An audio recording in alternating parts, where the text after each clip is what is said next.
Hello and welcome to another episode of the Well-Appointed Desk. This is a very belated August planner setup. I was leaving for the DC Pen Show at the end of July, and so getting this video out took a backseat to packing and getting ready to teach classes and all sorts of other stuff. So this is sort of a mid-month check-in, and I'm going to keep it really short and really sweet. And I also wanted to sort of talk a little bit about what is creative journaling versus scrapbooking versus junk journaling. I watched a video the other day where someone was talking about sort of all of the differences and how people will see a video and say that's not junk journaling, that's scrapbooking, or that's not creative journaling, that's junk journaling, or whatever. And apparently there's a whole thing where like the keywords right now really lean into junk journaling, and so people are calling things junk journaling on Etsy and on YouTube that isn't really junk journaling. And I will just give you a quick overview. What I do, I like to think of as creative journaling. It is a combination of putting aesthetic elements in my journal, in my planner, that helps me feel in the season, in the mood to journal, and sort of takes away a little bit of that fear of the blank page that happens oftentimes. So I will... and junk journaling is more about taking everyday ephemera, the tab off of your tea bag, the, packaging or box that came with your, your cereal and those types of things, and use it in your journal, as well as using like found elements. And junk journaling and creative journaling tend to really overlap because people start to talk about junk journaling. And if all you use is literally garbage that you find around your house or when you're traveling, then sometimes it's hard to have a clear aesthetic. So people start to add in other elements. My cats are wrestling on the table. I apologize. They've been rowdy today. So if you hear a little yelling, that's what that is. Hold on. So anyway, so like junk journaling, if you just use crap that you find, you don't have like a clear aesthetic. I find that if I just quote unquote junk journal, like adding things in like stickers, washi tape, rubber stamps, things that I have chosen because I like the particular aesthetic. And in each month of my planner, I make a point of choosing things that maybe feel in the season or help me feel connected to sort of the movement of time, while at the same time being in an aesthetic that I like. So that is a very long intro to say that for August, I tend to lean into, just this sort of floral, like those, orangey, yellow orange, like marigolds are starting to come out in a big way, that kind of thing. And very much that the back to school vibe, the, just hot, muggy, but also sort of a back to business kind of vibe. For August, I really like to lean into sort of marigolds are in season, and, it's hot, and there's like those, the sort of Leo yellows, golds, oranges, that kind of vibe. But also it's back to school for a lot of people. It's sort of back to work, back to our regular schedules, from summer. Like we're all getting ready to go back to sort of the daily grind. So for my planner printout that I did for my patrons, I used this lovely typewriter lady and added in some florals and stuff. And I printed mine out, as you can tell, on craft paper. It's something that I really love to do. And also the craft paper that I have is largely fountain pen friendly. It is one of the, I think, speckle tone papers from French. And I like it a lot. And so I just keep using it. I need to get some other colors that aren't quite so crafty brown, but I really like this one. So anyway, in keeping with the sort of floral vibe and everything, I pulled out some stickers and washi tape that I wanted to use with it. And as I have mentioned in previous videos, I have started putting my washi tape on cards, just like old, these are old hotel cards, but it just makes it easier for me to have a collection that sort of goes with my theme. So if you look at this, with this, it's, you know, color-wise, we've got sunflowers, we've got some books, some branches. We're sort of starting to lean into a little bit of the fall vibe, which cannot come soon enough for me, let me tell you. So then in terms of like stickers and stuff, I pulled my indoor gardener stickers. I have some ephemera from my recent trip to DC. So I have those that I can add in. I have some papers that I thought I might cut or tear to add in that just have a sort of similar vibe in florals. These are all things that I have in my collection. I did not purchase anything. Obviously the indoor gardener is from my shop, but also, and some of these other stickers and stuff are part of the Peter Popper collections, which are, there's a Celestial Wonders, there is an botanical collection. They're big sticker books that are very reasonably priced. And so what I tend to do is sort of just cut out the ones that I want to use so that I have like a smaller kit. So that if I'm just sitting on the couch or whatever, I don't have like 14 giant books. But a lot of these came from the Peter Popper books, and I will put links if you are interested in purchasing any of those. I also grabbed a couple of the Sticky Club stickers. This is the Lovely Leaves, which I've had in my shop, and you can tell I've almost used a whole sheet. So one I really like. I believe this one is one of the library collections from Sticky. I also have my date dots. And I have two different sheets that these were left over from last month where I was switching back and forth. So this month I'm just using whatever dot I have available so that I'm kind of working my way through these. So there's still some gaps, and I've only gone through today in my planner, so I need to set up some more pages. I also pulled out the fall florals because I felt like it really went, especially the marigolds, the daisies, the sunflowers, all really work. This is a very abused sheet of my Herbal Remedies stickers. The whole back peeled off. I get the ones that don't print or cut correctly. So, you know, the cobbler's child has no shoes is kind of, you know, I get the broken shoes. Here's some more of the stickers. These are from, I believe these are all out of the Celestial Wonders collection from the Peter Popper books. And then this one is from the Bibliophilia book, or the Botanist's one. It was one I picked up off of Amazon, and I'll put a link in that for that as well. But I just wanted things that felt golden, sort of the golden sunlight, kind of leaning a little into fall, and sort of that, you know, bookish back to school vibe. I did also find this Sticky Club one that has like journals and notebooks and stuff, which, since I'm traveling a lot for pen shows this month, color wise and theme wise it went. I grabbed an extra set of date dots because you never know when I need them.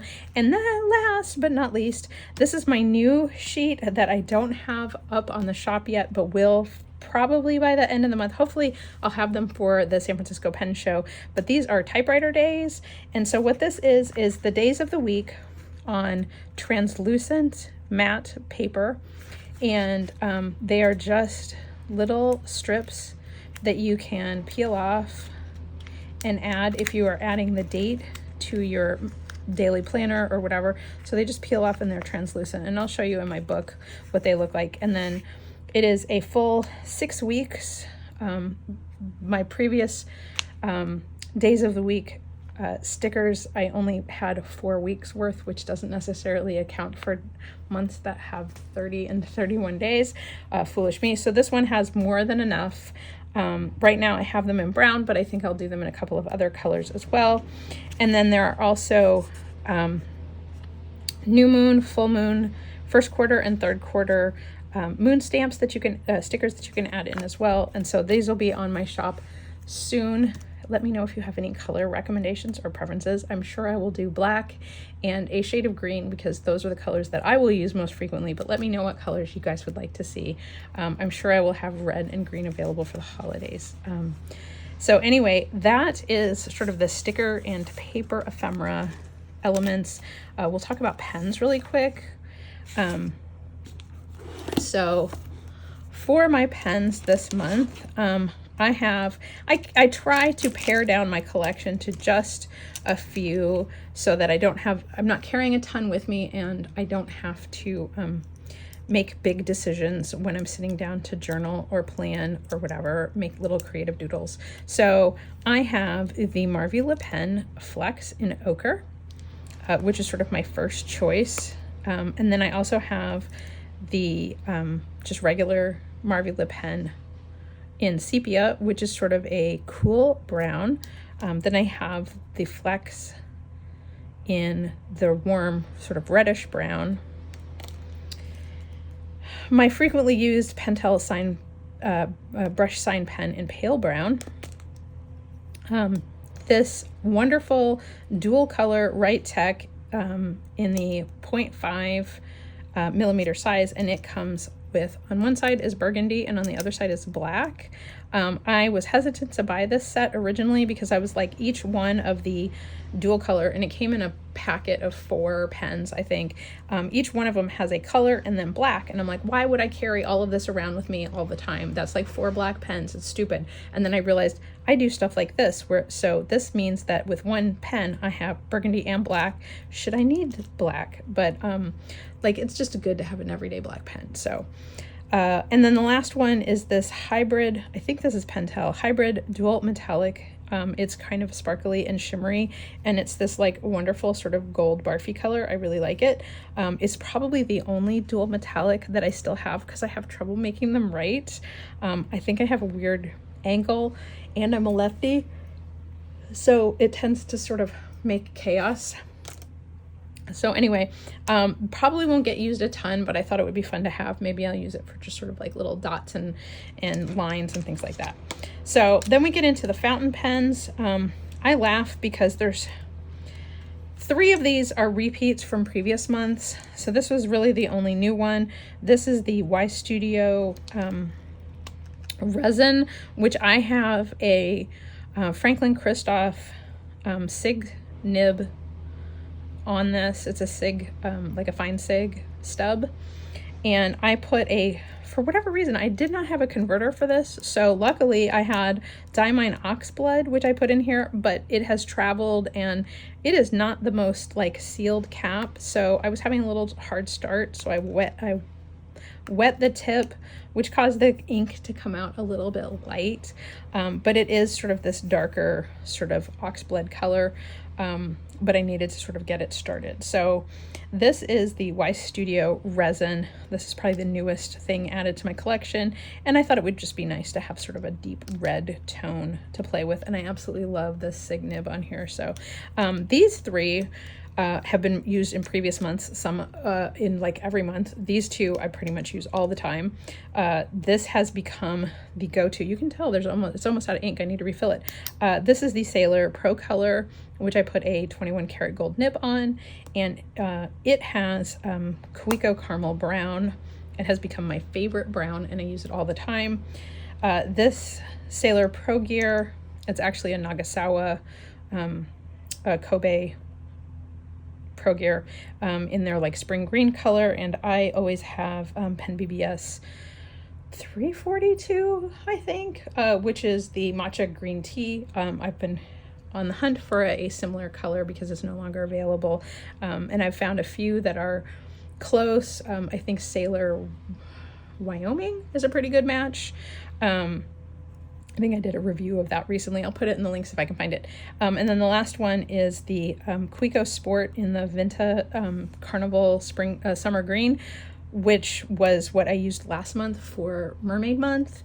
But I felt like the color was suitable to keep using, and I was having some issues with the nib, and at the Portland Pen Show I had Gina from Custom Nib Studio take a look at it, and they did say that it was messed up, and managed to fix it for me, and so now it writes much better. I think there was a little bit of like a misaligned tines thing going on, and so they cleaned that up for me, so now it writes beautifully, and so I really want to use it, so I would just continue to use it. And it was nice to have a, you know, another green in there, so I have sort of a blue green, a yellow green, warm brown, and a red in my fountain pens, and that is more than enough tools for any one human to use. So those are the pens I'm using. So we've been through pens, we've been through stickers, and we've been through washi tape. So I can show you real quickly. So far this month, things have not gone great. I was traveling, and then I got home and I was absolutely exhausted. So I have added some stickers and things in here along the way, and this is sort of what the new Typewriter Days stickers look like when they're applied.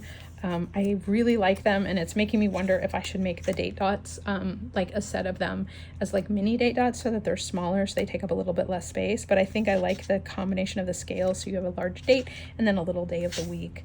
But yeah, so then I just added in some stickers. But as you can tell, Monday was a travel day for me, the Monday the 4th. I flew home, and then Tuesday I basically slept all day, so there has been no entry here. This was from, I want to say, oh, this is from AM. I got this at the planner, the Chicago Planner Con, and it's just like it's a very short little bookmark thing. I really wish it was on a longer thing, but I've been using it to mark what page I'm on. So I need to go back and backfill some of this stuff. But yes, Friday, so let's see, Wednesday I got a tattoo, my tattoo colored. Thursday I worked my butt off. Friday I traveled to St. Louis with a friend to see Annalee Newitz speak about her new book that was just released, Automatic Noodle, and it was a delight. So yeah, it's really just today that I'm finally getting on the ball again. But yeah, as you can see, I need to do my little page layouts for the rest of the month. But I don't feel all that bad about, like, it is what it is. Like, so maybe these pages I will just quickly write in a few notes of things that I remember, but I think it's okay to go back and fill in if that's all you have the time and the patience to do. You know, we get busy. I'm okay. Like, July was just as bad. There was a lot of traveling and visiting and things like that. So there's pages where there's really nothing on most of the page. That's okay. You know, some get filled up a lot, some don't get filled up at all. And I like the chaos. I think it's fun. I can always go back and add more stickers or washi tape, or, you know, if I was visiting or had friends, I can add, I can print out photos and add these in here. In a lot of cases, I have what books I've been reading, so I could always add a cover, you know, and just print out the cover of the book that I've been reading. So that is sort of where all of this is. I hope you guys enjoyed this little walkthrough. I think I can fit one more month in this, so starting in October I will get to start a new book, and I'm pretty excited about that. And it's weird to like start in October, but I got a smaller book, so hopefully it'll fit like October, November, and December, and then I can start a new book at the start of January. But we will see. Maybe it'll end up starting a new book in February. Like, that's how things happen. So anyway, sorry for the late review. I will try to leave a bunch of links for you guys. Let me know if I miss anything. If you want to hear more about any of these adventures, or if you actually want a plan with me video, holler. So that's all I've got for you today. Thanks so much for watching, and thanks for your patience. I'll talk to you again soon. Bye.